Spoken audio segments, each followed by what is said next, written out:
Well, they say that Manhattan will be.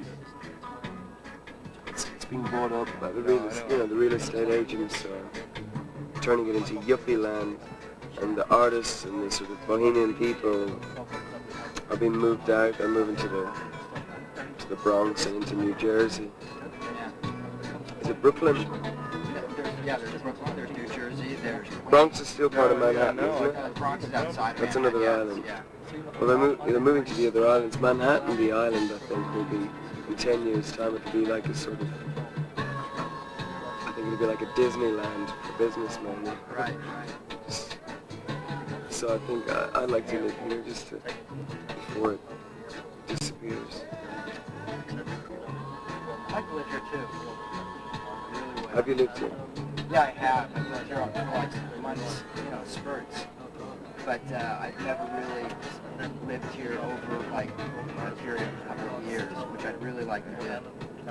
Because so basically, how you LA, there's no, it's not cultural. Yeah, well, what I mean is that you delegated to it. Well, there's no center. That's the other thing. But I'd say at the turn of the 50s into the 60s, this was New York was a real place to be if you were a writer or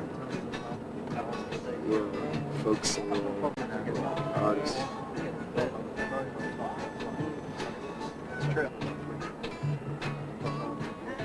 Particularly the East and the West Village are being yuppified as we speak. Harlem. We're going to Harlem now. That's even Harlem will be bought up street by street in the next 10 years until Harlem will soon be lived in by white trash. What is the like you and me, though. Right, exactly. What is the connection with this choir and Southern Town I'm looking for? I suppose still in band we're looking for is a gospel song. And we're not a gospel group, so it's only inevitable that a gospel group would pick it up, and they did. Right. And this is the first choir that picked up on. I still haven't found what I'm looking for is a gospel song. So a lot of people see it as, I suppose, some sort of affirmation of doubt rather than faith. But it is a gospel song. And to hear it sung by 100 voices, I think there'll be 30 voices here today. Something to see. I've heard them sing it on tape, but I've never seen them. Right, they covered it. Yeah.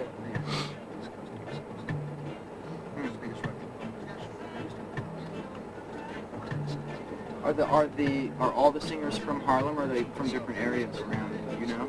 I don't know how this guy's gotten them together. I mean, I think it's I think they're people taken from different choirs all over the area and put together. Some sort of hit squad choir.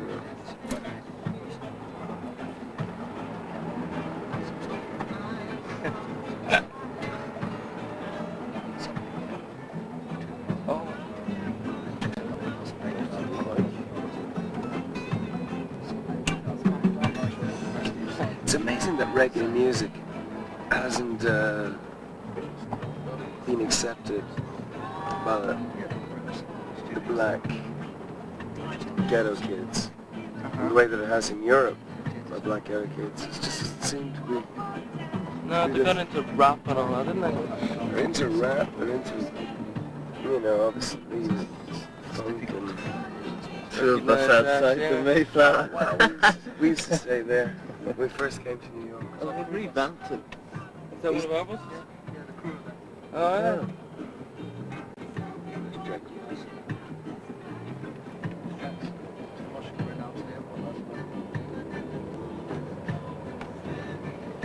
God be with the days. Designed by our crew.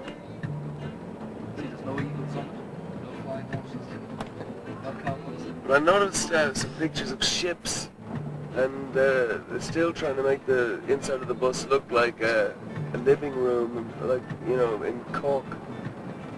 Well, I think it's the cruise likes and dislikes, you know. We're doing with American people working on around I think they have a tendency to like the oak beams and oak furniture.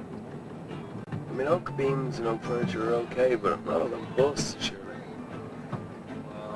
Neil Young was telling us about his bus. Neil Young has this bus. It's like a ship.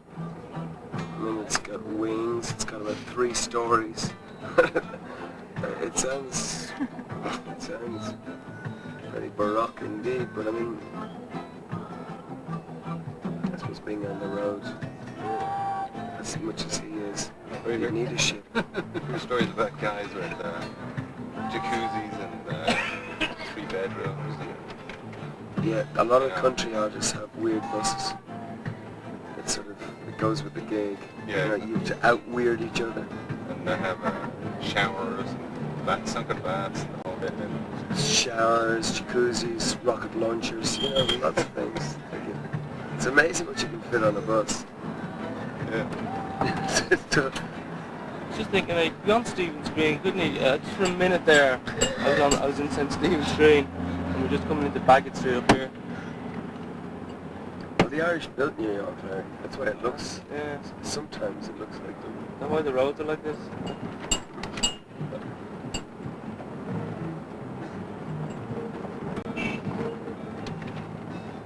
Something like baking hot. Ish.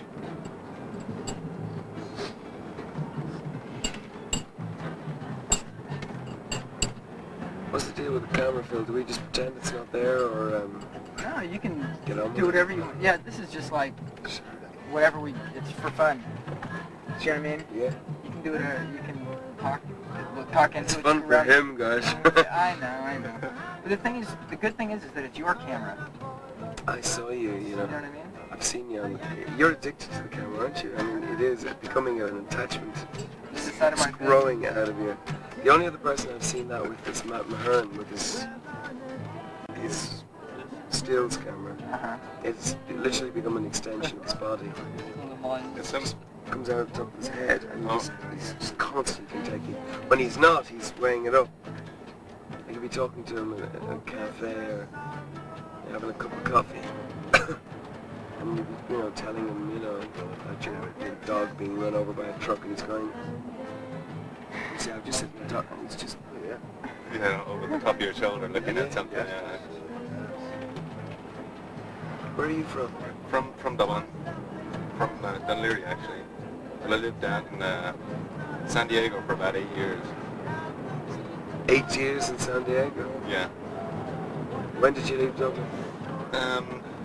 When I was about 20, and I just had to get out, How old were you? I was about, I spent 5 years in Montreal. I used to play drums in a rock band, and I wanted to be a rock star, Really? Yeah. Don't do it. No, I didn't have it. What band did you play with? I used to play in a band called Testimony, and we did a couple of gigs at Trinity College and the Phoenix Park. When What date? What dates? Boy. 74? It would have been with Mellow Candle, and when Mellow Candle was around, and when Supply, Demand and Curve was a 3-piece. 74? 73? Something like that. I'm terrible with years, but around that